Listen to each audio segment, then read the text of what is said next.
On Christmas Eve, my mom tossed my 6-year-old daughter's handmade gift aside and said, "I don't take gifts from the child of a loser."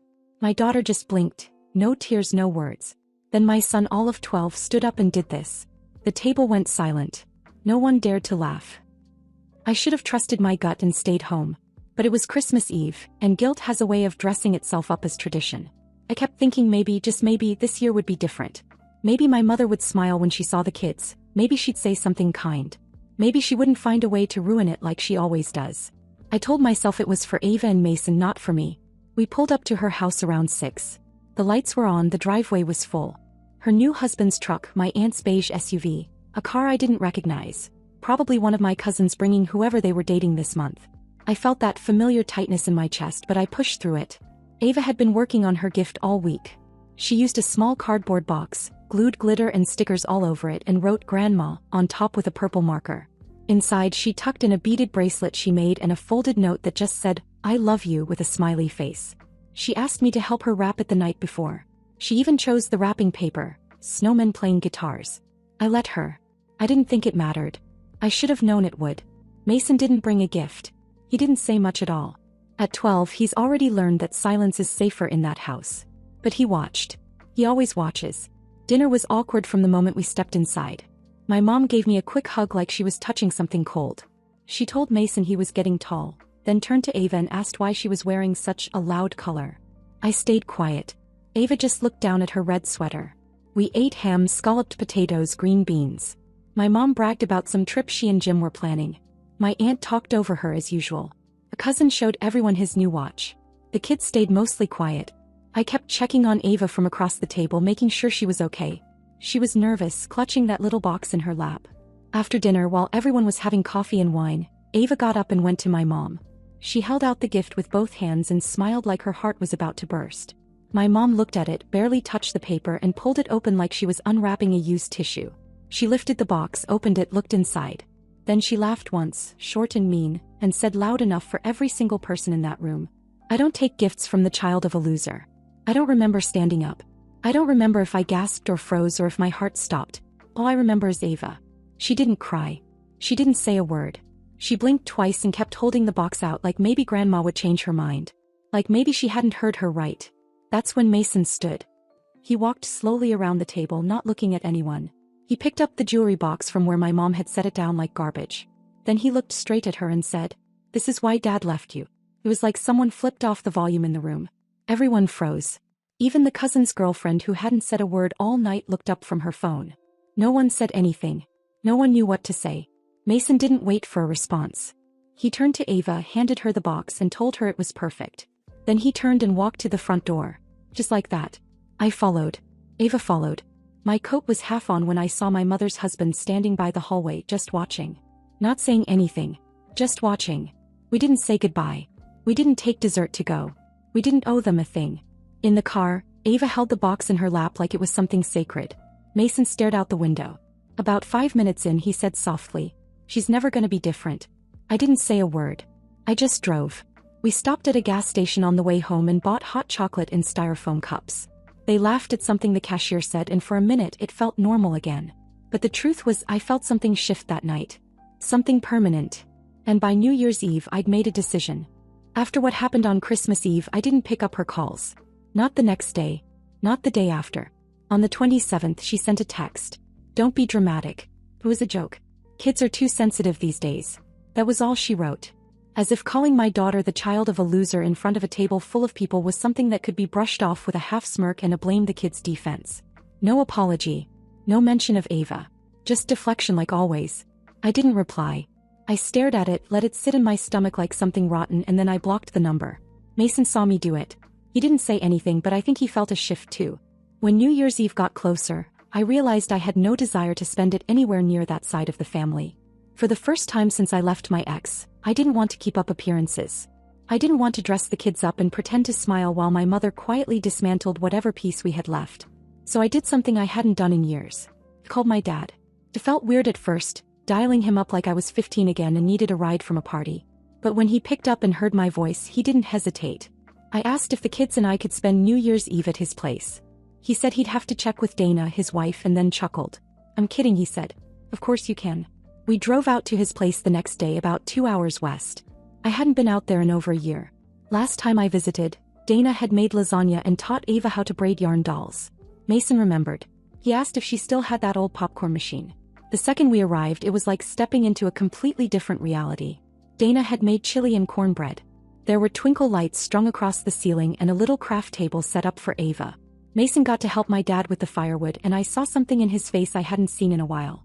He looked relaxed, like he could actually breathe. On New Year's Eve, Dana brought out a tray of tiny glasses filled with sparkling cider. She even put maraschino cherries in each one and called them fancy kid cocktails. My dad grilled outside in the freezing cold just to say he did. We played charades, watched something ridiculous on TV, and at midnight, Dana handed out pots and wooden spoons and told the kids it was a family tradition to make as much noise as possible. They loved it. Mason banged a saucepan like it owed him money. Ava yelled so loud the neighbor's dog barked. We were laughing, genuinely laughing, and I don't think I'd realized how long it had been since we'd done that. Just laugh without it being followed by some offhand comment to ruin the moment.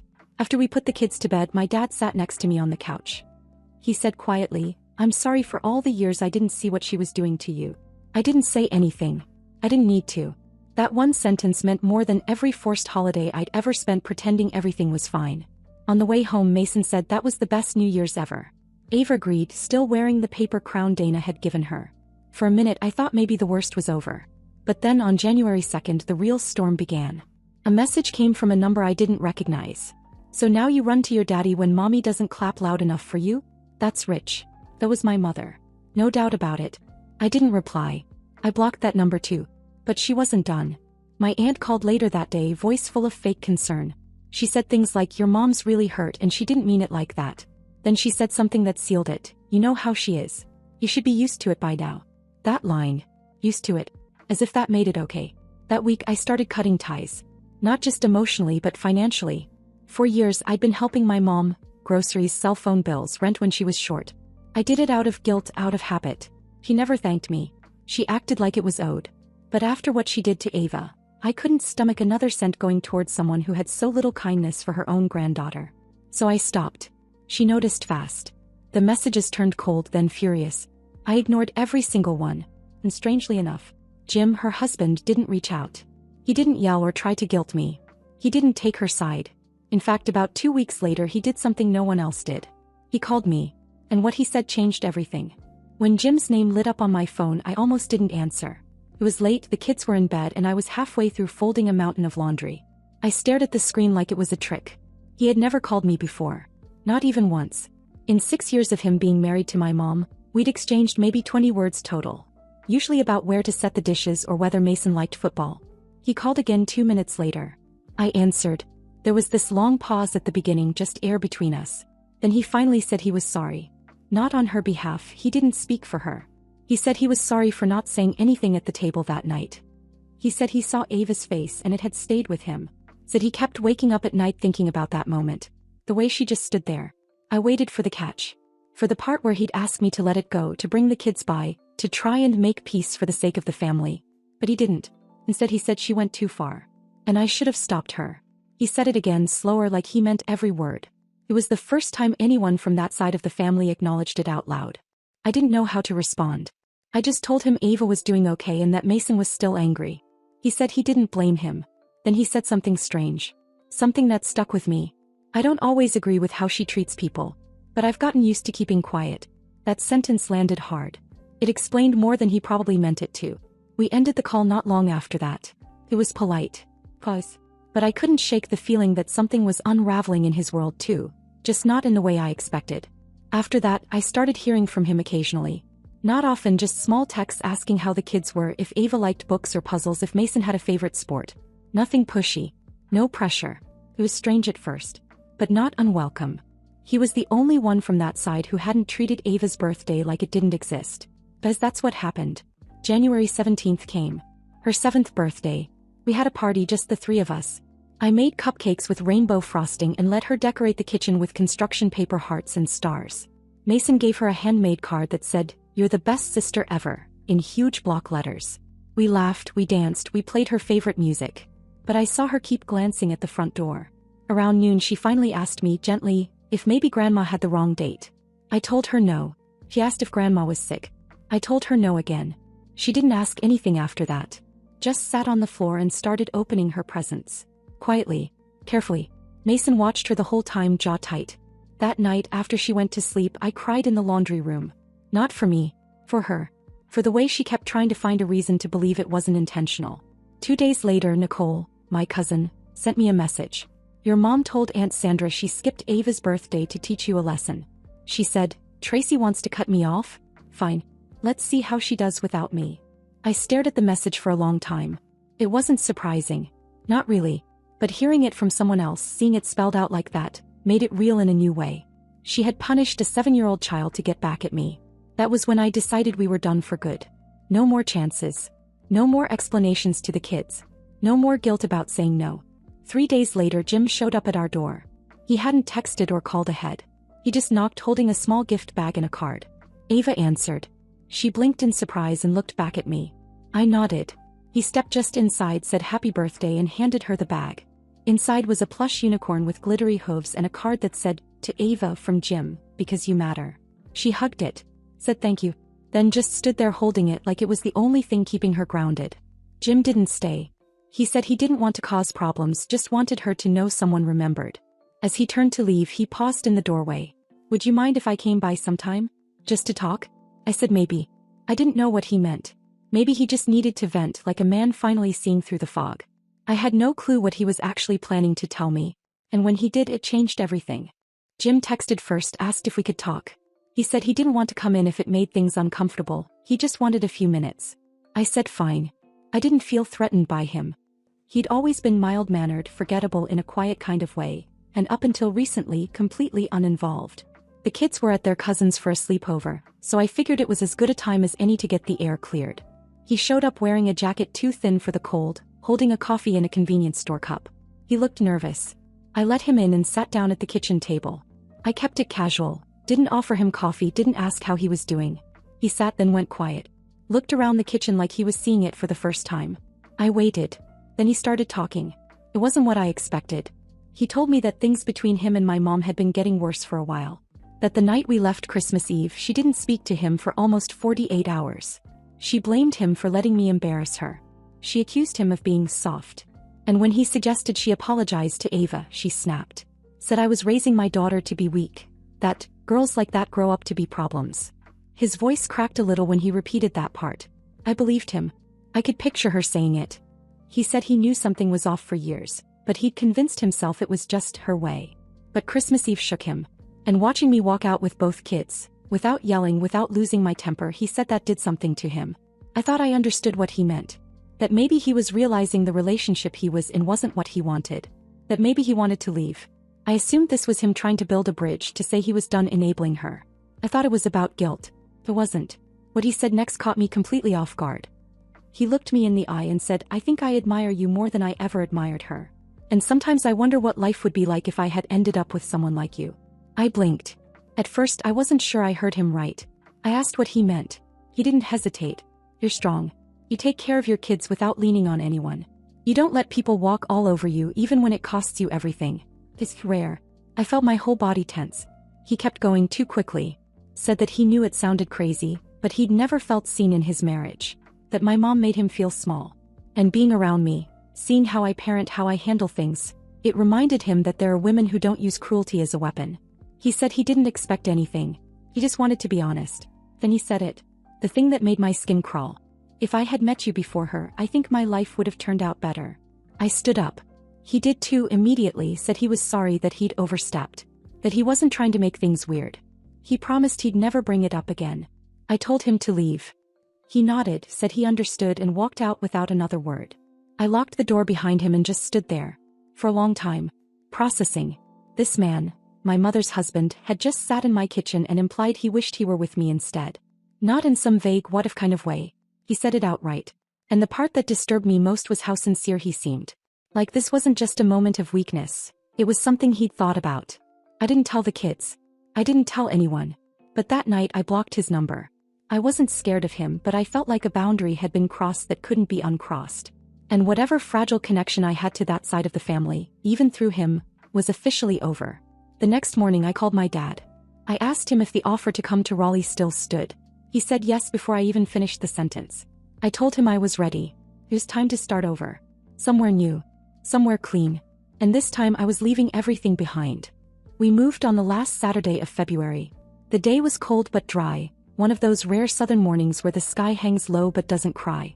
It felt symbolic, like the world had already exhausted its tears, and we were driving straight into the aftermath. I had one goal in mind: make a clean cut. No lingering threads. No guilt. No more checking my phone wondering what passive-aggressive message would come through next. I didn't even tell my mom we were leaving. My dad rented the U-Haul. Dana packed sandwiches in a cooler. Mason took charge of organizing the boxes in the back of the truck like it was a puzzle he needed to solve. And Ava insisted on bringing all 5 of her unicorns in the car with her, buckled in with a scarf. By the time we pulled out of the driveway, the sun had started to rise. I didn't look back. I had no desire to see the neighborhood or the mailbox or the windows that had kept us boxed in for far too long. The apartment in Raleigh wasn't huge, but it felt like air. The walls were light gray, the windows wide, the view green even in winter. There was a park just a few blocks away, a grocery store down the street, and a school Mason could walk to. The first night there, we slept on mattresses on the floor, eating grilled cheese and watching a movie on my laptop. The Wi-Fi wasn't even hooked up yet, but the kids were giggling like it was a camping trip. And for the first time in a long time, the silence in the apartment didn't feel like tension. It felt like peace. Dana came over the next morning with new towels and a shower curtain. My dad hung shelves. I caught him later standing in Ava's room, staring at the wall where she taped up a drawing of our little family. Just me, her, Mason, and Grandpa. No grandma. He didn't say anything. He just nodded. But of course the peace couldn't last untouched. 3 days later I opened my email and saw her name. I'd blocked her everywhere else. Text, social media, even through Mason's school app because she once messaged his teacher pretending to be me. But I forgot about the email tied to old documents and subscriptions. There was plain and blunt. You'll regret turning your back on your family. No hi. No love. Just the same message she always used. Fear disguised as authority. I didn't reply. I stared at it for about 30 seconds, closed my laptop and went outside to sit on the porch. 2 days later another email arrived. Different address. No subject line. This one read, "Jim told me what he said to you. Don't flatter yourself." It was like a punch. Not because of the content, but because it confirmed what I suspected. He told her. I didn't know how much he confessed. Maybe he told her everything. Maybe she dragged it out of him. Maybe he confessed in guilt, or maybe she saw it on his face. But either way she knew. And her response wasn't anger toward him. It was to humiliate me. There was something deeply twisted about that. The man she married tells her he wishes he'd been with her daughter instead, and she uses it as ammunition against me. I blocked that email too. I called my dad that night and told him the last of it. He didn't say much, just said if she ever shows up you call me first. I didn't expect her to. She doesn't like to get her hands dirty. But then a week later I saw him. Jim. He was standing in the parking lot of our new building, leaning against a silver rental car. Not his truck. Not his name on the tag.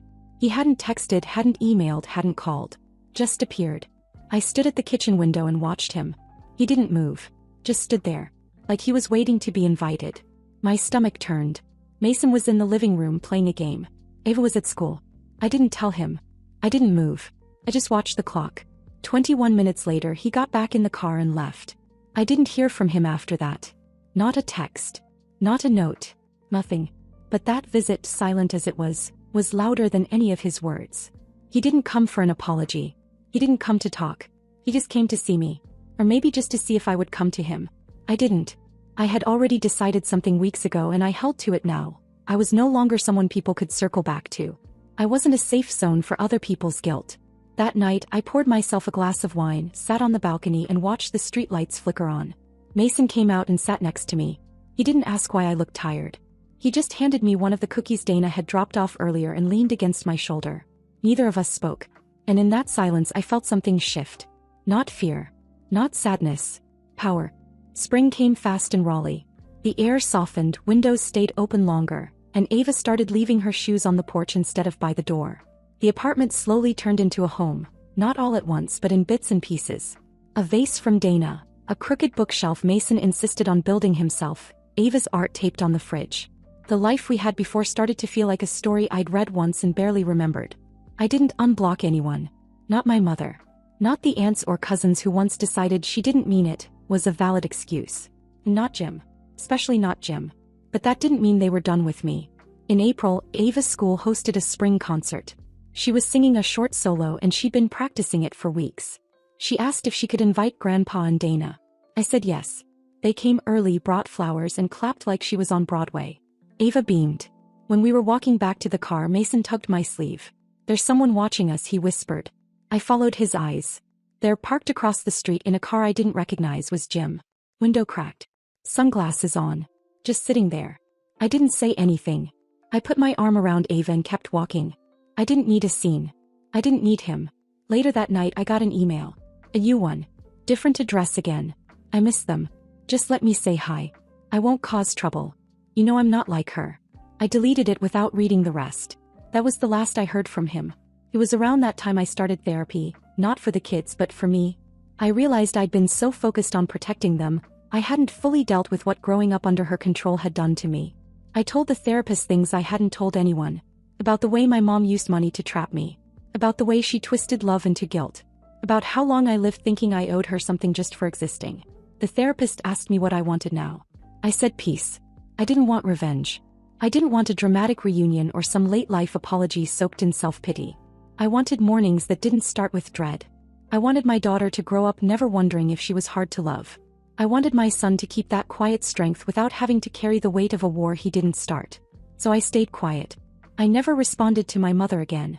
Her birthday came and went. So did mine. I didn't send a card. I didn't post a family photo. I didn't explain my absence to anyone. And slowly the noise died down. That summer we went to the beach for the first time in years. Ava built a sandcastle so big people stopped to take pictures. Mason finally smiled without looking around first.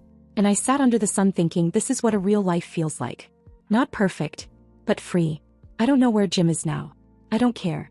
My mother probably tells people I turned out ungrateful or mentally unstable or cold. That's fine. Let her. I've stopped chasing people who only love me in pieces. And if one day she knocks on my door hoping for one last performance, she'll be met with the same thing I never got from her. Silence.